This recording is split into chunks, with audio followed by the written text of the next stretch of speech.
Alexis. Hey, Drew. How are you today? I'm well. How are you? Great. We just got finished with Neil Crofts. Yes. Who's the CEO and founder of Holos. Make sure I say that right. Change Yes. is easy is their tagline. That's Change right. is easy. And I came across a model on leadership and specifically around ownership and autonomy. And it was really clear when I saw it. I was like, man, that is exactly what we're working through as a leadership team. Yeah. And so I thought it was very timely. And so he came in and he talked about the model. We had a really good discussion, and the time flew by for me, and I took a lot away. And so I want to make sure I'll use some of these points. Mm-hmm. But I'd really encourage you to take a listen to it. He's based in the UK, and he talked about a lot of the research that he's done and how he's helped different organizations through this model. Yeah. No, it was pretty... there was a moment there where I just felt like I was just staring into the abyss because I was just really enthralled with what was going on. Yeah. Because when you look at the model, I'm not going to lie, the first few times I looked at it, I was like, what is happening? What is going on? You sent me a video a little bit ago, and I had to watch it about 5 times to really sink my teeth into it. But Neil did a really great job of going through. Yeah, and kind of speaking to some of the nuances that's mentioned on it. Yeah. And it was... really fitting. It was really fitting to what we're doing really right now. It really is in a lot of ways. Ties into also what Aaron spoke about as well. Mm-hmm. Like when we think about pressure. Yeah, pressure. Yeah. And it can apply to individuals. It can apply to leaders. It can apply to people that lead different portions of the organization. There's a lot of takeaways for sure. Absolutely. So hopefully you get a chance to listen. Yeah. Oh, and be sure to stay to the very end because there's a competition between us. It's worth the time. It is. All right, folks, listen up. This is Neil Crofts. Welcome.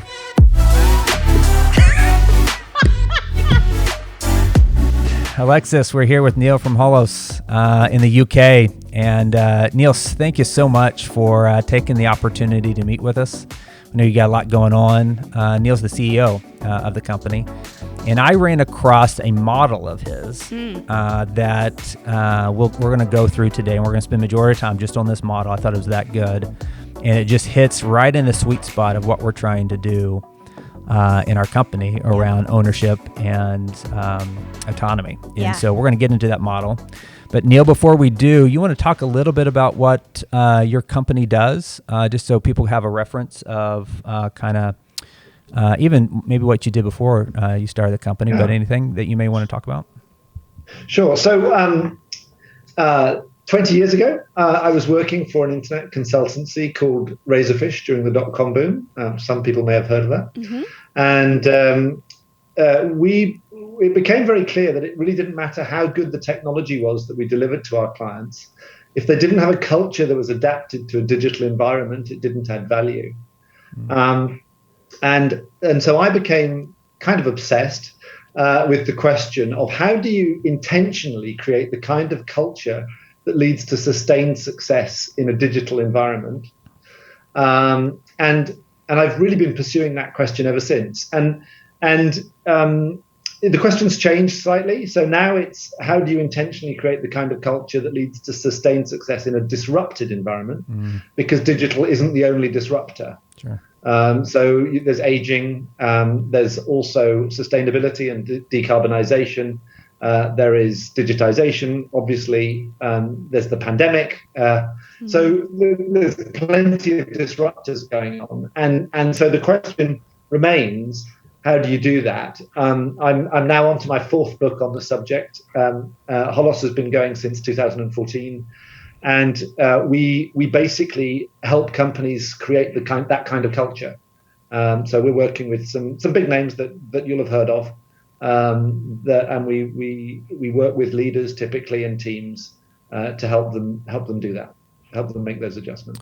Well, I like your tagline, "Change is easy," because it certainly doesn't feel easy sometimes. But we'll get into that. And why? Just out of curiosity, why that tagline? Well, so there's a theory that you kind of need to have a provocative statement somewhere, and so we felt that kind of encapsulates what we do. It's a really interesting point. It's a really interesting question about that, because people, if you ask people, they say, "Well, change is difficult." That's typically what people say, and yet we do changes all the time that we're really into. So, people get married, they move house, they have kids. Some of those are easy, some of them are difficult. But actually, if you do them the right way, if you plan, if you're engaged, if you're committed, those changes can be pretty easy. And so these are big changes, big life changes, but actually they can still be pretty easy. So the question is, how do you then apply that to organizational contexts? And what we know is that any transformation, the biggest transformation in the world, right to the smallest transformation, happens at the habit level. So actually, it's only about changing habits, and some habits can be quite sticky. But again, with the right preparation, the right planning, the right motivation, we can change habits. So if you're talking a 1 million-person organization, want to completely change direction, it's going to come down to habits. And it's going to start with the habits of leaders. So that's the essence. Oh, that's fantastic. We were talking about individual habits with a guest that we had, Aaron, and even individual habits can sometimes be challenging, right? But it's a series of habits that create change, for sure. Yeah. Yeah. Well, so there's an interesting bit in there as well, which is that the changing the habit itself is quite easy. The bit that's hard is the decision. So if I'm going to make a decision to, I don't know, do more exercise or eat different food or whatever it is, the reality is that I prevaricate. I put off making the decision. But if I do make the decision, if I actually make that commitment and I say, no, from Monday this is going to be different, and I buy different stuff and I do different stuff, the change has already happened. What do you see about the, because I feel like I agree with you, like that first step of just doing it, right? Yeah. That's the hard part. But there's also, it seems like the hard part is sustaining it, right? Do you find that to be true? Like once you start a habit, I just think, daily habits, like for myself or whatever. Being consistent. Being consistent. Or same thing with a leader who's like, all right, I'm going to change the way that I lead. Yeah. And the first few days might be easy, and then after that you get stressed, and your boss calls you, and you're like, and all of a sudden you change. Yeah. So there's two big things here. Yeah. The first one is that when we're changing, we need to cut ourselves some slack when we're changing any habit. It's okay to get it wrong. What happens is that you want to bring the awareness of that how you're doing to before the point of decision making. So I decide that I want to change a habit, and I'm becoming aware that I want to change that habit. So now, when the moment occurs, do I go left or right? Do I do what I've always done, or do I do the new thing? And probably the first few times, exactly as you're saying, I'll get it right because it's in my mind and I'm thinking about it. And then of course I'm going to mess up. Of course I am. And actually what I've got to do is give myself permission to mess up. That's fine. And just continue to make the effort to bring the awareness before the point of decision making. So that when I'm faced with that moment of choice, I'm okay to go the right way. I'm okay to go the way I want to go. It also kind of reminds me of like accountability partners. Or having someone that can kind of keep you accountable of that new change, that new decision that you're making. Anything like that. And writing it down, making it public, all of those things really help. So particularly for team leaders, making a public commitment to your team that you're going to behave in a different way, that helps. I'm not going to stress over the little things, team. And then the next day you're like, or whatever. So that was the other bit. So the other bit is triggering. So we're all vulnerable to being emotionally triggered by stuff, and particularly by stress. So when we're overloaded, when we're overwhelmed, when we're hungry, when we're tired, we're going to be triggered. And yes to all of those. Yes but to all. We're not going to be the best version of ourselves. Right. So the best So actually, part of the preparation for change is to make sure that we're in a good space. Get some of the distractions out of the way. One of the things that we say to leaders is, part of your responsibility is to create bandwidth for yourself. You can't lead strategically if you're absolutely up against the wall the whole time. You can't think strategically, and you can't lead strategically if you can't think strategically. So delegating stuff, creating bandwidth so that you've got the time to think strategically, and the time and the energy and the to resist the triggering, so that you can stay on message. Yeah, that's so true. Absolutely. That's so true. Which gets us to your model. It does. I was just about to say that. Yes. Okay. So let's pull up the model real quick. Yeah, there it is. So Neil, what I thought we would do, and again, I came across this and I started seeing, I saw a little video on this and I'm like, man, this is so like on point to how we're thinking about the organization. And it's so important whenever we talk to, even when we talk to team leads on the podcast, or where I'm in stores and I'm talking to leaders, I can pinpoint where we are on this chart inside of a store, and it's a microcosm again of the change we're going through. So, Neil, what I thought you could do is let's just spend a few minutes and let you just describe what we're looking at, and then we'll have a little bit of a dialogue about it. Fabulous. Okay, so first of all, the model is called sustained success because sustained success is what we're trying to create. We don't want boom and bust. We don't want short-term success. We want sustained success, and we want sustained success for all of the stakeholders. So whether it's for employees or for leaders or for teams, the organization, for customers, for other stakeholders. What we're trying to create is sustained success all around. So that's the first thing. The fundamental of the model is these four organizational states you see on the left. So fix, reliability, ownership, and adaptability. And in the conventional world, so what we define by conventional is businesses that could be successful simply by being reliable.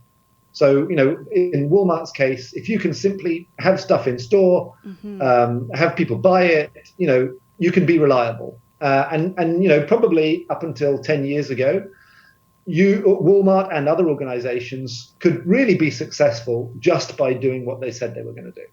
That's kind of all you needed to do. That's the conventional world.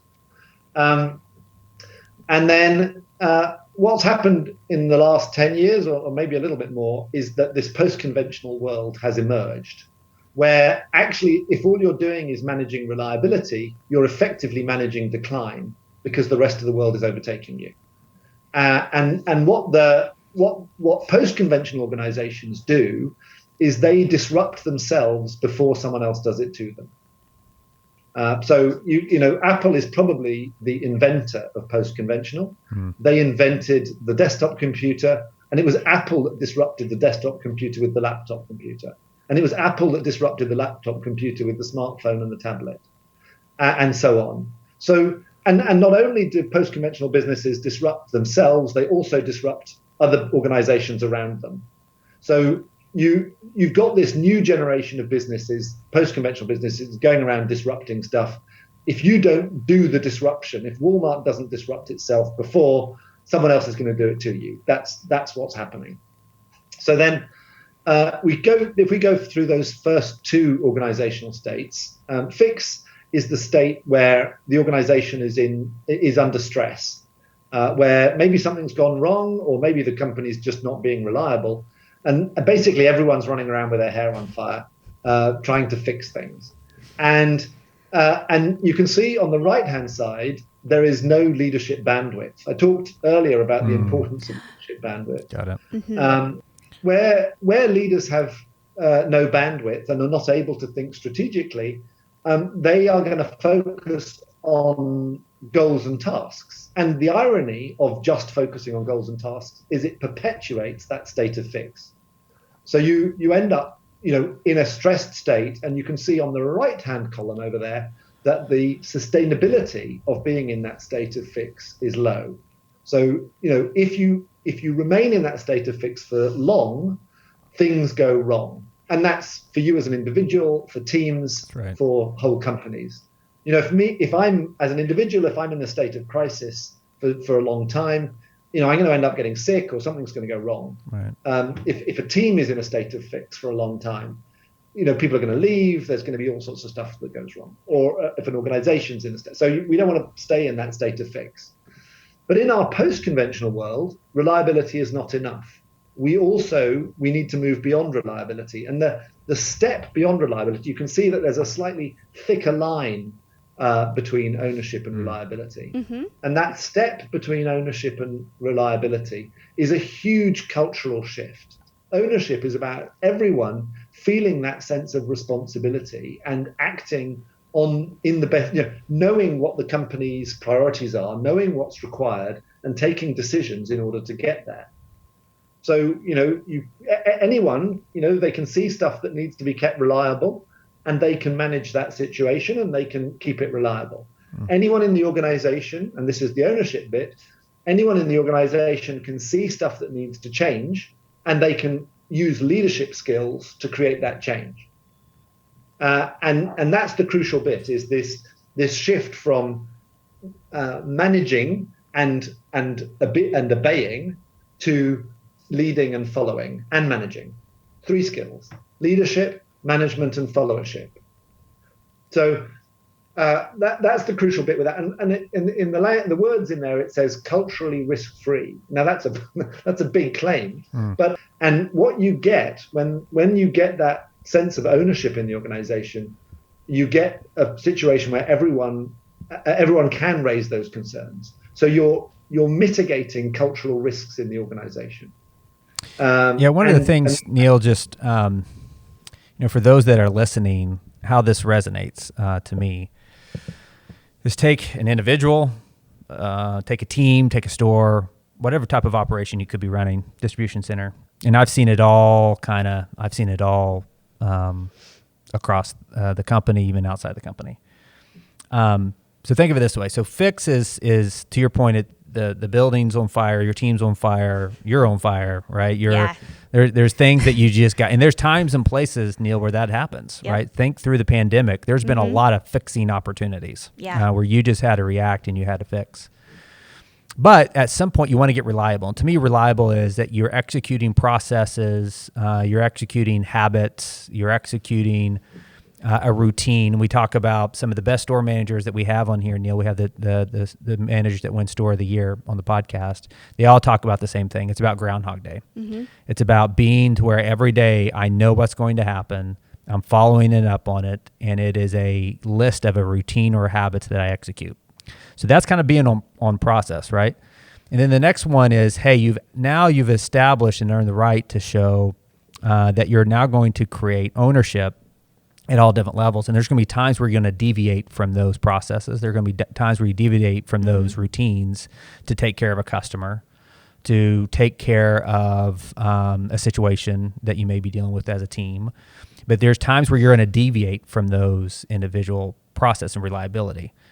If you try to jump straight from fix to ownership, what you find yourself in is just a whole lot more fix, right? You're deviating from stuff that's not in routine, and so you're constantly going back into fix. And so that's one of those. That's why I love the model, is that you build upon it. And the other thing I think is what's interesting, Neil, that you said is, as leaders, great leaders can flux across that whole model at any given time. There are times when, hey, something happens and I'm in fix mode. Think about the pandemic and all of the variability in our business. Then there's times where it's like I'm really driving the reliability aspect of it, which is a routine, it's discipline, it's processes, it's those kind of things. And then there's also times where there's certain situations where I'm going to flex up and I'm going to move into this ownership space of allowing the team to feel like they own something and they're making decisions that may be contrary to even the routine, right? Absolutely. And I think that's an interesting, it's a skill. And I find us sometimes, I find leaders feeling like it has to be all or nothing. Like, I'm all about ownership. Well, yes, you're all about, but you have to have routines. You have to have a fixed business. You have to have routines in places. And then you flex up to ownership. Do you find that, like, whether it's, at a team level, that some people either progress too fast or even too slow, they may stay at the reliability and they never get to ownership? No, 100%, 100%. So you're absolutely right. Reliability gets you the permission to do the adaptability stuff. Yep. You've got to have the basics right. And I think I want to add in the word opportunity. So you need to flex. You need to have that flex and that leadership space and that ownership space also when there are opportunities. There's a new market to enter, or a new product, or a new category, or whatever. And that ability, very specifically, that ability to experiment and try stuff out, where failure isn't important. What you're looking for is learning and clarity. So, let's try this. Let's try a new process. Let's try a new way of doing this. Let's see what the results are. Let's iterate from there and maybe create a new process. But absolutely. So let's make sure we get the reliability right first. And then once we've got that reliability, don't get sucked into, and the on the one hand, you've got the vulnerability thing of trying new stuff, which if someone is really, really into their habits, trying new stuff can be pretty scary. Yeah. And getting other people to try new stuff with you when you don't know what the outcome is going to be, makes you feel vulnerable. So a lot of times it's actually a resistance to trying new stuff because of that vulnerability. What happens if it doesn't work? So I think self-perception is really important here. But again, it comes back to habits, and so therefore, if there's always a balance. There's always a balance between courage and skill when you're doing something new. When you have no skill, it takes a great deal of courage to try something out. If you've got some skill, it takes less courage. If I were to, I don't know anything about you, but if I were to put you on a motorbike on a racetrack, it might take a great deal of courage for you to go fast around that racetrack on a motorbike. But if you've got some training and you're wearing the right kit and all the rest of it, then it takes less courage to do the same thing. And so part of it, there's a big thing here which is about skill, and that sort of self-awareness and brand thing, and overcoming that and getting past that vulnerability is key in that. Just so you know, I would start off really fast and only make it through the quarter of the track. That's who you're talking to, Neil. I wouldn't even be able to get it started. Yeah, I'd be like, yeah, I could do. I'm gonna go 100 miles an hour across. And Drew, then, what am I doing? Yeah, quarter through the track, I'm into the wall. No, this is fascinating because I think about, Drew, to exactly what you've said. I think people are really scared to venture out and do something that they're usually either not good at, or something that they haven't done often, or let's say the training maybe isn't there yet. We're still testing it. We're still working through some kinks through the development. And so I think sometimes we forget that we don't have to do this by ourselves. Yep. We're not alone. We can get people around us that are probably good at ownership, or lean into that adaptability and try to learn from each other, form this team of accountability. That's right. That's right.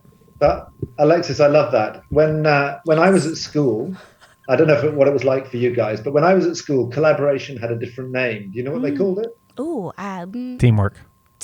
No, they called it cheating. Oh, cheating. Oh. Or knowing your resources. Yeah. And isn't that the truth? Yeah. That, we were really told that collaboration was cheating. And then, of course, we come into the workplace and really there's nothing that you have to do on your own. Actually, everything can be collaborative.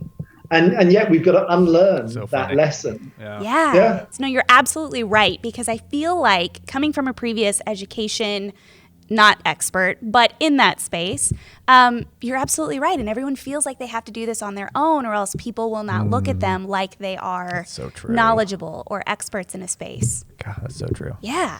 The other big deal in all of this is psychological safety. So, having a culture of psychological safety that makes it okay to be vulnerable, also makes it okay to experiment and try some of these things out, and to show off unfinished work. I mean, that's such a big deal. You can't collaborate with someone if you're not willing to show off unfinished work.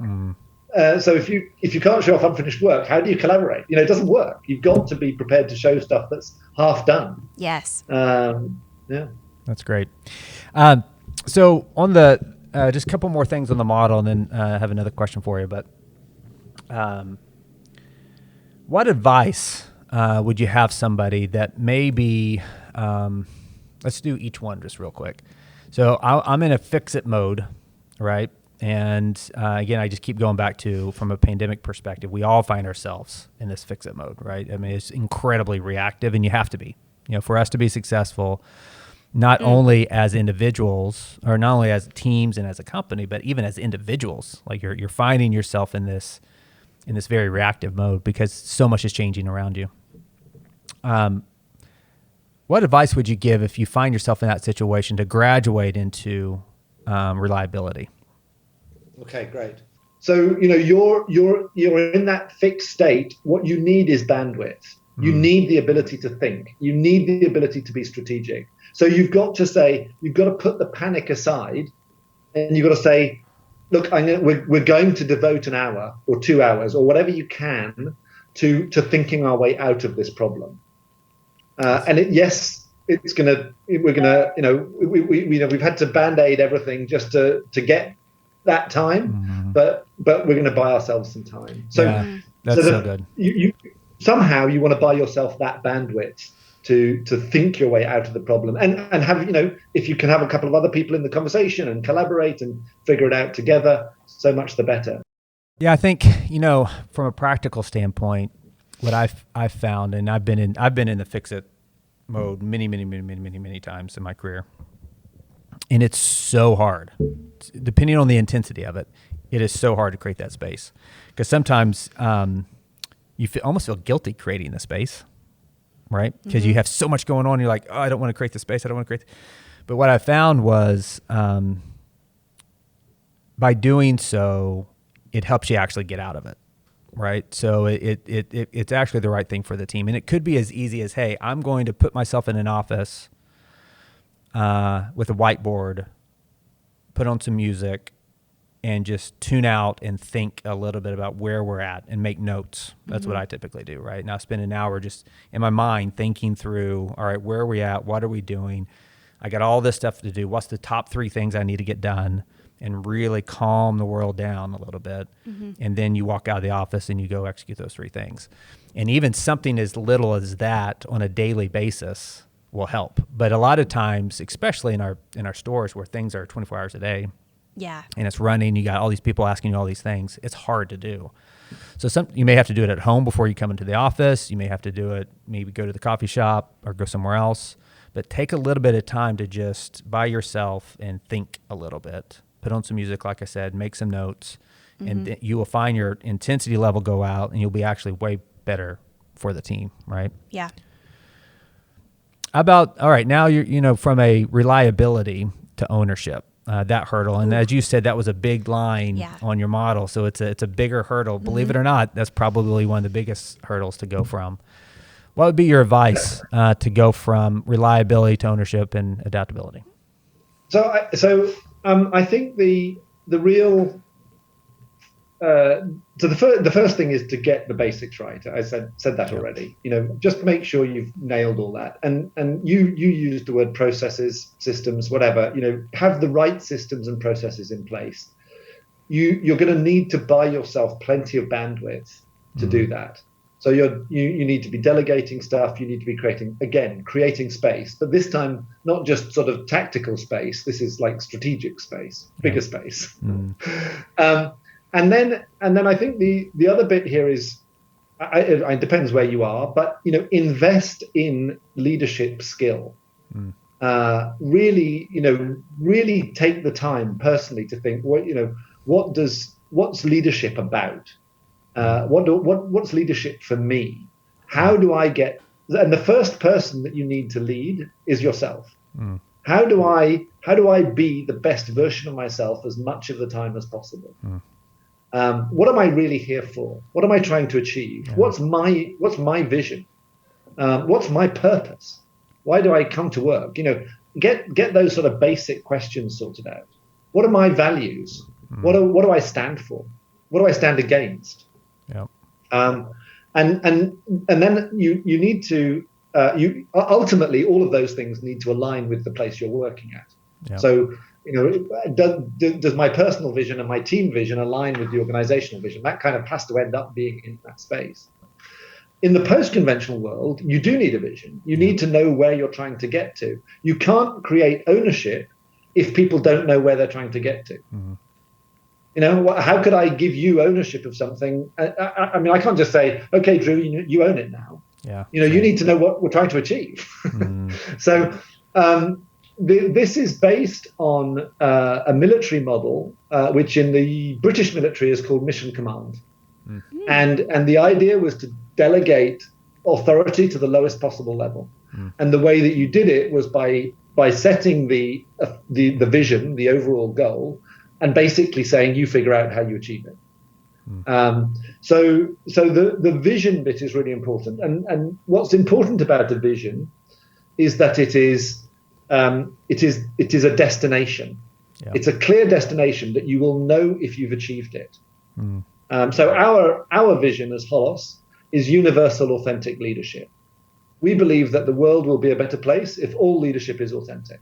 So will we know if we've achieved it? I mean, we probably won't achieve it in our lifetime, but will we know if we've achieved it? If all leadership is authentic, I think we'll know that. So it needs to be a destination, because it turns out that destinations are much easier to navigate towards.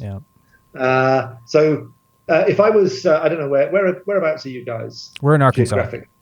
We're in Arkansas. Okay, so if I were to leave the house here now and I wanted to get to Arkansas, I knew Arkansas was my destination, I could take decisions that would help me get there. I would get to the airport, I would get on the right plane, I would end up in Arkansas sometime. But if I leave my house not knowing that I'm going to Arkansas, I might go for a nice walk or a nice drive or a nice bike ride, but I'm not going to end up, or I'm very unlikely to end up in Arkansas.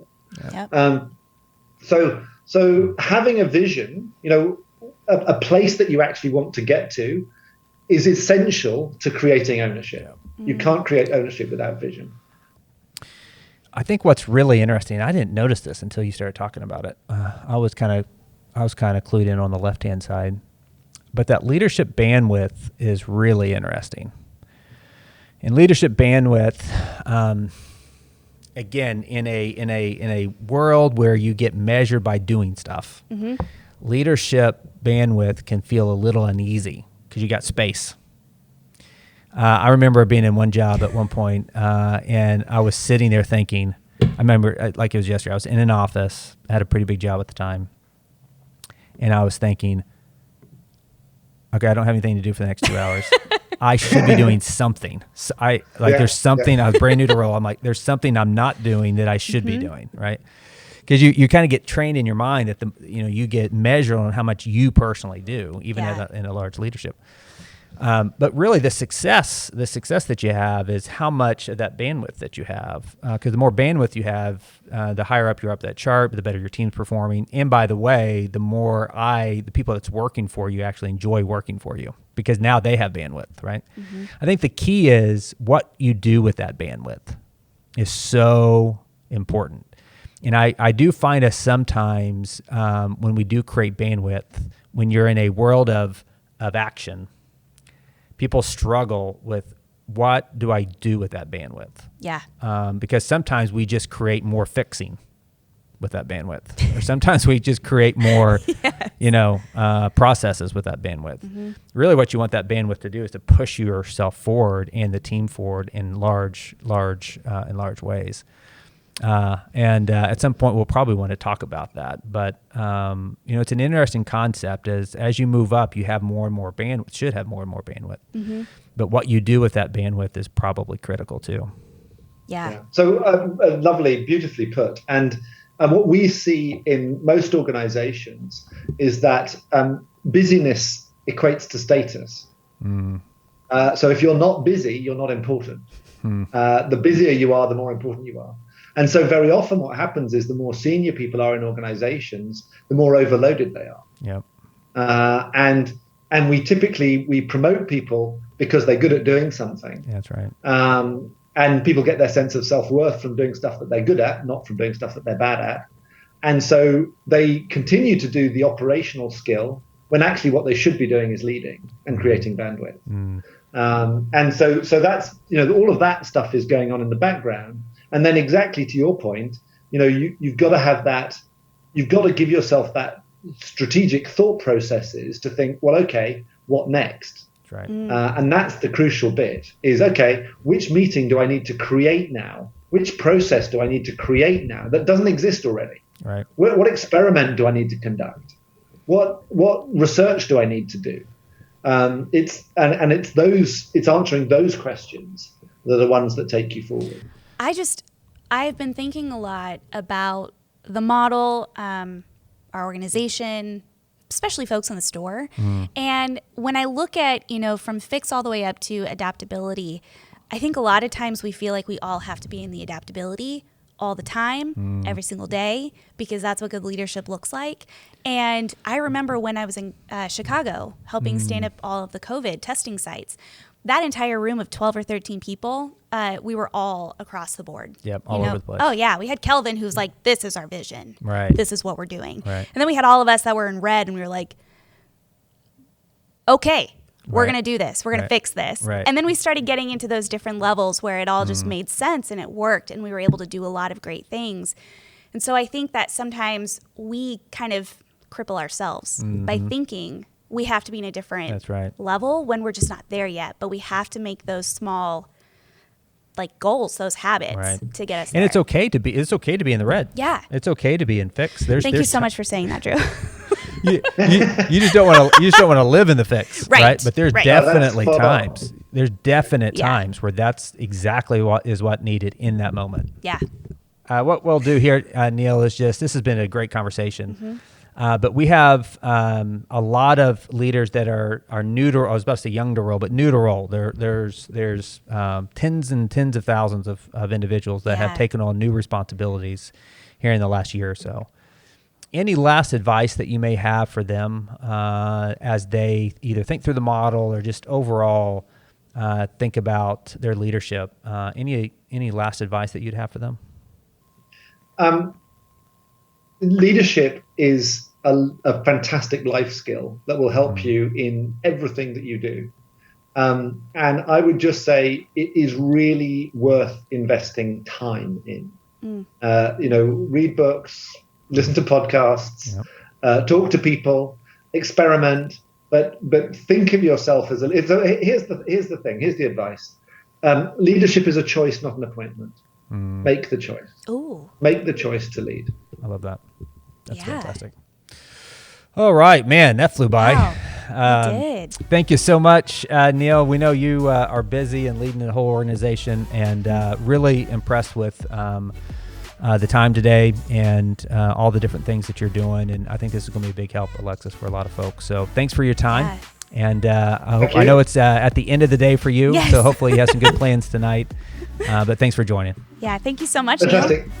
Thank you both so much. Yep. Really enjoyed it.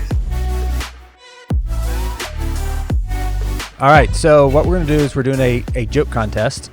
We'll read a joke, and if you laugh, you get a point.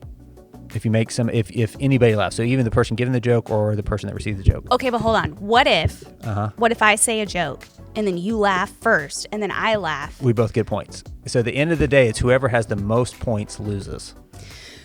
You laugh, you lose, according to DJ. Oh, boy. Okay. All right. You ready?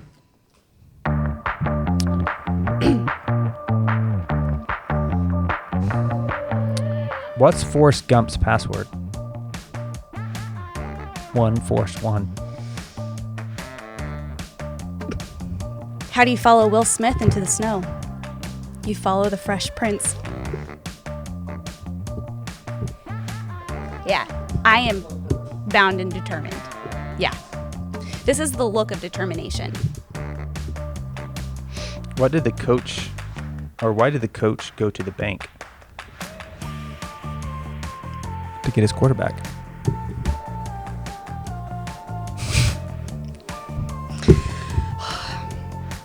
Where do young trees go to learn? Elementaries.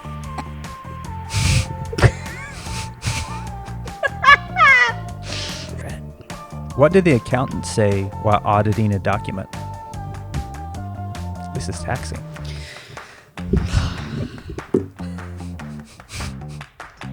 dumb. Is this pool safe for diving? It depends. It deep ends, not depends.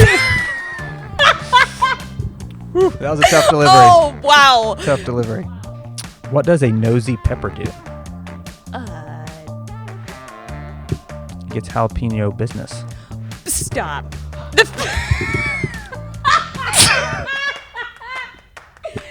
Also, I hope that you cut to his camera because there's a little bit of this. It's funny because Jalapeno business. when I first read it, I was like, jalapeno business? What's that? I had to say it slow, and I was like, okay. So it's the head, the neck. Like, when two vegans get into an argument, is it still called a beef?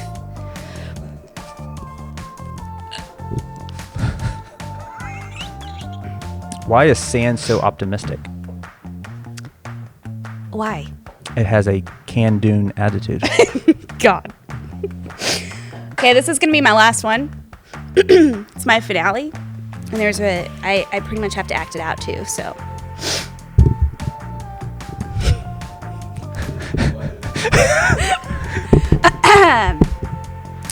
What did the janitor say when he jumped out of the closet? Supplies.